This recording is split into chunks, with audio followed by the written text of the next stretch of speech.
అందరికీ నమస్తే. చిలుకూరు బాలాజీ టెంపుల్ ప్రధాన అర్చకులు రంగరాజన్ స్వామి పైన అటాకు అదంతా మనకు తెలుసు. దాని తర్వాత ఏం జరిగిన పరిణామాలు కూడా చెప్పాలి మీకు. ఆయన ఎవరో రామరాజ్యం అనే పేరుతో వచ్చి దాడులు చేసింది. అయితే ఒక ముఖ్యమంత్రి ఆయన పరామర్శించిన తీరు విమర్శల పాలైంది. ఇక్కడ అసలు ఆయన కంప్లైంట్ చేసింది మొన్న, ఆయన మీద అటాక్ జరిగింది ఫ్రైడే. ఆ తర్వాత ఇది పొలిటికల్ టర్న్ తీసుకున్నది. పొలిటికల్ టర్న్ తీసుకున్న తర్వాత అందరికన్నా ముందు కేటీఆర్ టెంపుల్కి పోయాడు. కేటీఆర్ పోయే వరకు ప్రభుత్వంలో ఉలుకు లేదు, పలుకు లేదు. ఇది నిజం. ఒక ప్రతిపక్ష పార్టీ పోయే వరకు గవర్నమెంట్కు అలర్ట్ లేదు. దీనిపైన మనం మాట్లాడకన్నా ముందు నేను రిక్వెస్ట్ చేస్తున్నా, మీరు ఒక్క సెకండ్ ఆగండి. ఈ వీడియో కింద సబ్స్క్రైబ్ అనే బటన్ ఉంది, మీరు ఆ సబ్స్క్రైబ్ అనే బటన్ నొక్కండి. నొక్కిండ్రు కదా, పక్కనే బెల్ బటన్ కూడా వచ్చింది, అది కూడా నొక్కండి. నొక్కిన తర్వాత మనం ఫుల్ వీడియోలోకి పోదాం.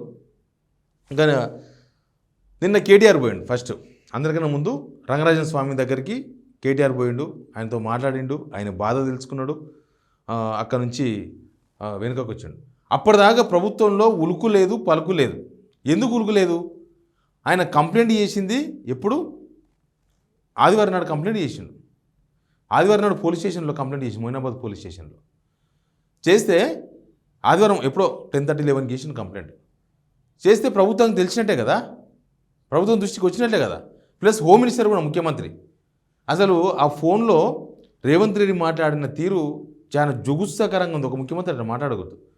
ఆయన అటాక్ మోడ్లో ఉన్నాడు, ఆయన బాధలో ఉన్నాడు స్వామి. కానీ ఆయన మాట్లాడిన తీరు ఎట్లుంది తెలుసా? ఒక ఎబ్బెట్టుగా కనిపించింది. ఒక ముఖ్యమంత్రి అట్లా మాట్లాడొచ్చా అనిపించింది. ఒకసారి ఆడియో విందాం, విన్న తర్వాత మనం మిగతా విషయాలు మాట్లాడదాం.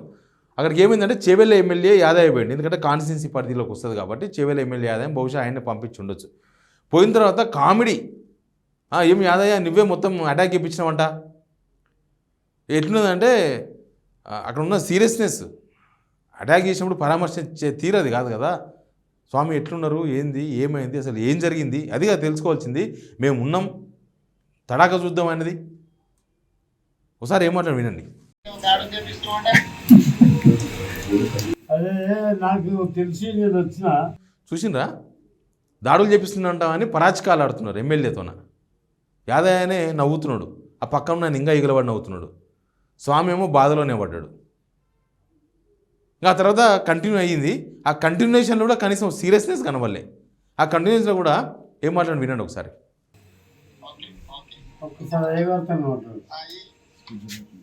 నమస్తే సార్. నమస్తే సార్. క్షేమంగా ఉన్నాము, మీరందరూ కూడా క్షేమంగా ఉండాలి. ఇది ఒక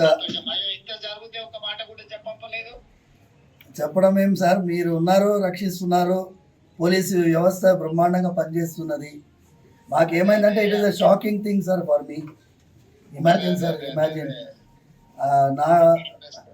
నా స్వయం సెన్సెస్కి రావడానికే చాలాసేపు పట్టింది sir. And then I have to recover and then we took that initiative. తర్వాత పోలీస్ అయితే ఎక్సలెంట్గా they have taken it up. And ఇది ఒక నెట్వర్క్ని sir. You need not worry. Sir, I will take stringent action. Thank you, sir. ఏదైనా ఉంటే కూడా immediate గా మా ఎమ్మెల్యే గారికి చెప్పంపినా చేసిన సార్. నేను ఇమ్మీడియట్ గా చెప్తాను. కమిషనర్ గారికి కూడా నేను ఇన్స్ట్రక్షన్ ఇస్తాను. Thank you sir. ఈ విల్ లుక్ ఆఫ్టర్ ఏం సమస్య ఉన్నా ఏదైనా ఉన్నా చేస్తారు. ఇది ప్రెషర్ తీసుకోవాల్సిన అవసరం లేదు. స్వామివారి యొక్క ఆశీర్వాదంతోనే మీరు ఆ రోజు పాదయాత్ర వెళ్తూ ఉండగా ఆశీర్వాదం పొందారు. అవును సార్, అవును అవును సార్, అవును సార్, అవును సార్. చూసుకొని మందిరానికి కూడా వస్తాను. రండి సార్, రండి. స్వామివారు జాగ్రత్తగా ఉండండి. ఏదైనా విషయం ఉంటే ప్రభుత్వం మీకు పూర్తిగా సహకారంగా ఉంటుంది. Thank you sir. నమస్తే సార్. నమస్తే సార్. ఏమంటారంటే ముఖ్యమంత్రి ఇంత జరిగితే ఒక మాట కూడా చెప్పలేదు. దానికి అర్థమైంది, ఏమన్నా పెళ్ళి జరుగుతుందా చెప్పడానికి, లేకపోతే ఇంకేమైనా జరుగుతుందా? చెప్పుకునే కార్యక్రమం, నన్ను కొట్టినరాని చెప్పుకునే కార్యక్రమం ఇది. అంటే పోలీస్ స్టేషన్ కంప్లైంట్ చేసిర్రు అంటే ఆల్రెడీ ప్రభుత్వం దృష్టికి వచ్చినట్లే. పోలీస్ స్టేషన్ ప్రభుత్వాందే కదా, వేరే వాళ్ళదా, వేరే కంపెనీదా ఏమన్నా? పోలీస్ స్టేషన్లో కంప్లైంట్ చేసిర్రు. ఆయన ఆధారాలతో సహా వాళ్ళు వచ్చిన వీడియోలు, ఇప్పుడు మీడియాలో వచ్చిన వీడియోలు, మనం చూపిస్తున్న వీడియోలు అవన్నీ కూడా పోలీస్ స్టేషన్కి ఇచ్చిన వీడియోలే. పోలీస్ స్టేషన్తో పాటు మీడియా కూడా ఇచ్చారు ఆ వీడియోలు. వాళ్ళంతా వచ్చిండ్రు, నిలదీసిండ్రు, ఆయన పాపం కింద కూర్చున్నాడు స్వామి. నాకు ఎందుకు చెప్పలేదు అంటే పోలీస్ స్టేషన్ కన్నా ముందు మీకు చెప్పాలి. పోనీ అంత చనం ఉంటే మీరు ఏమన్నా వ్యక్తిగతంగా పోయినరా?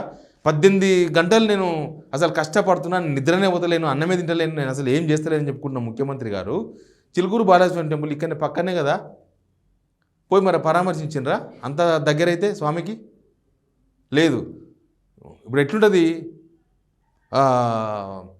ఇంత టెక్నాలజీ పెరిగినా కూడా ఒక దొంగ వచ్చిన ఒక చాకు పట్టుకొని మనమే హైపోతే అవుతాం. నెక్స్ట్ ఏం చేయాలో తెలియదు, నీతులు మస్తుగా చెప్తాం మనం, కానీ నెక్స్ట్ ఏం చేయాలి మనం అంతా స్ట్రక్ అయిపోతుంది బ్రెయిన్. ఆయనను కొట్టాలనా, లేకపోతే ఆ చాకు గుంజుకోవాలనా, లేకపోతే ఎంబడో పోలీసులకు ఫోన్ చేయాలన్నా ఏం అర్థం కాదు. ఎవరికి ఫోన్ చేయాలి, ఇంటి పక్కల వాళ్ళకి ఫోన్ చేయాలన్నా, ఇంటి ఓనర్కి ఫోన్ చేయాలా అని మనం హైపోతే అవుతాం. స్వామి కూడా అంతమంది వచ్చి ప్రశాంతంగా ఉన్న ఆ రంగరాజన్ స్వామి మీదికి అంతమంది వచ్చి బెదిరిస్తే ఆయన హైపోతే అయిపోయింది. ఆ విషయం చెప్పిండు రంగరాజన్ గారు, నేను అసలు తేరుకోవడానికి చాలా టైం పట్టింది అని. నిజమే కదా, అట్లాంటి మాకు చెప్పలేదు మీరు. చెప్పకపోవడం ఏంది? ఒక ముఖ్యమంత్రి మాట్లాడి తీరదా? దానికి కూడా ఎక్స్పీరియన్స్ కావాలన్నా? తెలుగే కదా మాట్లాడాల్సింది. ఇప్పుడు ఇంగ్లీష్లో మాట్లాడాలంటే ప్రాబ్లం, మనకు హిందీలో మాట్లాడాలంటే ప్రాబ్లం. సరే అవన్నీ వదిలేద్దాం, తెలుగే కదా మాట్లాడేది.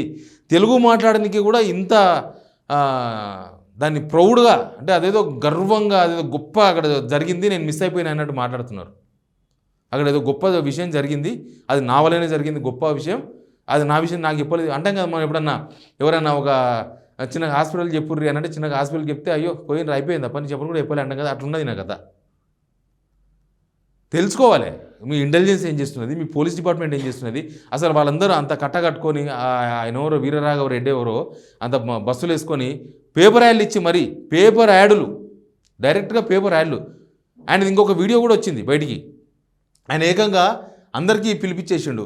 చంద్రబాబుకు రేవంత్ రెడ్డి బిడ్డని తీసుకొని తిరుపతి రాకపోతే మీ కథ పటాపంచాలు అయిపోతే, నవగ్రహాలు మొత్తం నా చేతిలో ఉన్నాయి, నా చేతిలో, నేను నవగ్రహాల చేతిలో, ఏదో వార్నింగ్లు ఇచ్చిండు. అట్లాంటి వాళ్ళు ఇంటెలిజెన్స్లు పోలీసులు ఏం చేస్తున్నారు? పేపర్ యాడ్ ఇచ్చిన ఏకంగా, నేను రామరాజ్యం కోసం నాకు సైన్యం కావాలి వచ్చేయండి ఇంటర్వ్యూలో. కానీ ఏం జరుగుతుంది అసలు? ఏపీలో ఏం జరుగుతుంది, తెలంగాణలో ఏం జరుగుతుంది? ఆయన తెలంగాణలో దుకాణం అంతా, ఆయన ఏపీలో ఎవరిని బేరిచ్చిండో తెలియదు, కానీ తెలంగాణలో స్వామి తెలంగాణలోనే బేరిచ్చింది. చిలుకూరు బాలాజీ టెంపుల్ తెలంగాణలోనే ఉంది కదా. ఆ ముఖ్యమంత్రి మాట్లాడిన తీరు సరగలేదు. కేటీఆర్ పోయిందాక వీళ్ళకు గుర్తే లేదు, కనీసం పోదాము, పరామర్శిద్దాము, చేద్దామని. అది ఇది ఎక్కడో పోతుంది అని చెప్పి ఎంబడే అసలు ఎక్కడనో ఒక చిన్న టెంపుల్, చిన్నదైనా పెద్దదైనా మనకు టెంపులే, ఆ టెంపుల్లో ఏదో జరిగిందని చెప్పి, ఆ టెంపుల్లో ఎవరు అటాక్ చేసిందని చెప్పేసి మొత్తం అటాక్ చేసి పరిశాన్ చేసి పోలీస్ వ్యవస్థను అంతా అక్కడ తీసుకుపోయిన వాళ్ళు స్వామిని కొడితే దిక్కులే రాలి. ఎక్కడ పోయినరో పొద్దుగాలు వేస్తే మేము హిందువులు అని చెప్పుకునే వాళ్ళు ఎటు పోయినరో తెలియదు. ఏది అంటే కొట్టను స్వామిని కొడితే ఏం కాదా, కొట్టేయచ్చా అట్లా? వాళ్ళు ఎటు పోయినరు? దేవాదాయ శాఖ మంత్రి ఆమె సాయంత్రం పోయింది అన్ని తీరబెట్టుకొని, అన్ని పనులు అయిపోయినాక అట్లా పోయొచ్చారు. అది కాదు కదా కావాల్సింది. ఒక పోలీస్ స్టేషన్లో కంప్లైంట్ చేసిరంటే విత్ ఇన్ సెకండ్స్లో సీఎం దృష్టికి పోతుంది. ఆయన పోయింది కాబట్టి నేను ఫోన్ చేసి మాట్లాడతా, ఈయన ఫోన్ చేసిండు కాబట్టి నేను ఆయన పోయేస్తా, ఇది కాదు కదా కావాల్సింది. ఎనీవే సీఎం వ్యవహారం అయితే చర్చనీయాంశంగా మారింది. ఆయన మాట్లాడే తీరు, అక్కడ ఏదో సంబరాలు జరుగుతున్నట్లుగా, ఆ సంబరాలు ఈయనకు చెప్పనట్లుగా అట్లా మాట్లాడదు కదా. ఆయన బాధలో ఉన్నప్పుడు ఓదార్చాలి. ఆ ఓదార్చే మనస్తత్వం లేకపోతే ఎట్లా? దానికి లాంగ్వేజ్తో సంబంధం లేదు. బాధను ఓదార్చడానికి లాంగ్వేజ్తో పని లేదు, ఎట్లయినా ఓదార్చవచ్చు. కానీ అట్లా ఎబ్బెట్టుగా మాకు చెప్పలేదు నువ్వు, ఏందో అంత మొట్టే తీరు అది. మా పాలమూరులో అంత మొట్టే ఉండదు. మరి ఈయనకి ఎటికెళ్ళి వచ్చిందో తెలియదు ఈ స్వామికి. ఎనీవే సీఎం రేవంత్ రెడ్డి స్వామితో ఫోన్లో మాట్లాడింది మాత్రం అది చాలా ఎబ్బెట్టుగా ఉంది, అది కరెక్ట్గా లేదు. పరామర్శించే తీరు అది కాదనిపించింది. ఇది మన సంప్రదాయం కూడా కాదు.